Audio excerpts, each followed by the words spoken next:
할렐루야. 6월 30일 월요일 매일 성경 묵상 가이드입니다. 오늘 말씀은 역대상 29장 20절에서 30절의 말씀입니다. 제가 어릴 때 시골에서는 잔치나 어떤 초상이나 뭐 이런 것들이 있으면 그 집에서 손님 맞을 준비를 하기 위해서 돼지를 잡습니다. 여러분 돼지 잡는 거 광경 봤나요 혹시?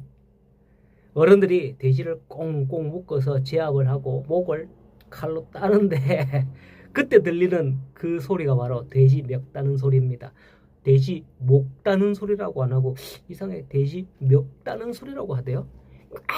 꽉꽉 하고 하는 그 소리가 구슬프기도 하고 시끄럽기도 하고 좌우지간 사람들은 돼지를 그렇게 잡습니다.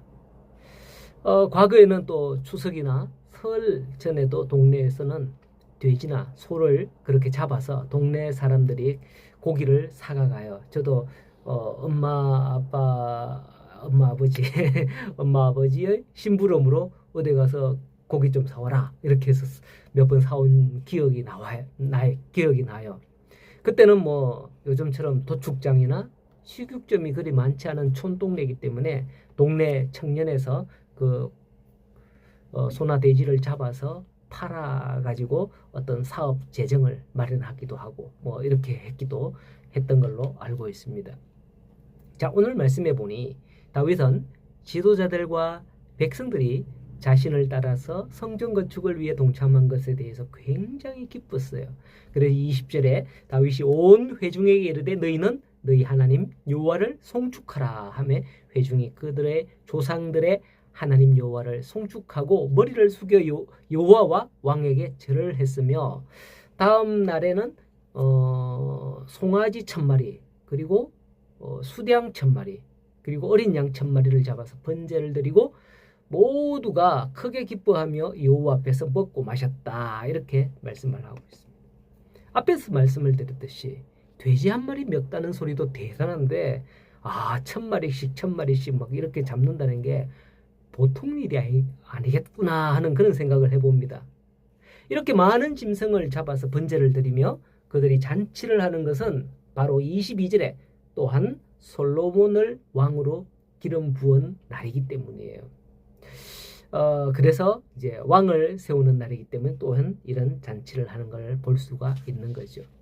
사실 역대기에서는 왕권 이양이 이렇게 다윗에서 솔로몬까지 아주 순조롭게 가는 걸로 기록되어 있지만은 열왕기서를 보면 솔로몬의 왕위 계승은 결코 순조롭지 않습니다. 솔로몬은 다윗을 이어서 이스라엘 왕으로 즉위하기 전 형님 아도니아가 스스로 왕이 되는 그런 사건이 있었어요. 이미 하나님으로부터 솔로몬이 자신을 이을 자라는 그런 계시를 들은 다윗은 솔로몬을 자기의 후계자로 정해놓고 있었습니다. 그런데 다윗이 늙어서 제대로 국사를 돌보기 어려운 지경에 이르자 당시 다윗의 장자였던 아도니아가 군대 장관 요압과 대제사장 아비아달과 모의하고 스스로 왕위 즉위식을 거행하고 왕이 된 거죠. 전에 한번 예수님 당시에 그 제사장 사두개인 뭐 이런 걸 이야기를 한 적이 있었는데요. 지금 다윗 때는 사실은 제사장이 아비아달 그 다음에 사독 이 두 사람이 있었거든요. 그런데 요 아도니아 편에 붙었던 이 아비아달이 이후에 제사장의 그 직을 박탈당하고 이제는 사독의 후손들이 계속 제사장이 되었기 때문에 제사장의 후손들을 사두개인이라고 하고 뭐 그렇게 말하기도 하는 거죠. 자, 이렇게 솔로몬이 다윗을 이어 왕으로 즉위하기까지는 아도니아의 반란이라는 큰 산을 넘어야 했던 거예요.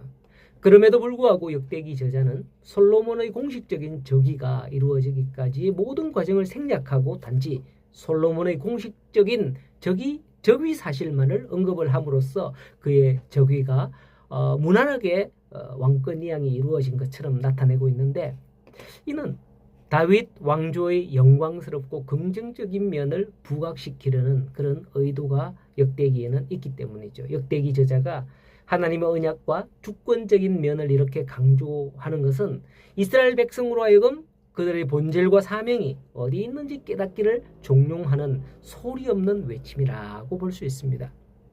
그런데 이후에 이스라엘의 역사를 보면 불행하게도 이러한 사명을 망각하였습니다. 그 소리 없는 외침이 헛된 것이 되어버렸어요. 그들의 주권자가 하나님임을 잊고 왕과 제사장들을 비롯한 지도자들로부터 나라를 사유하여서 백성들을 억압하고 자기들이 그들 위에 군림하면서 그렇게 착취하고 주인 행세를 하였던 거죠. 그리고 백성들도 이러한 풍조에 휩쓸려서 이스라엘은 열방의 나라와 다름없는, 아니 그보다도 더 타락하고 부패한 나라가 되어버렸던 겁니다. 이 종교를 가지고 종교적으로 타락하고 부패하면 이는 엄청 심각해지거든요.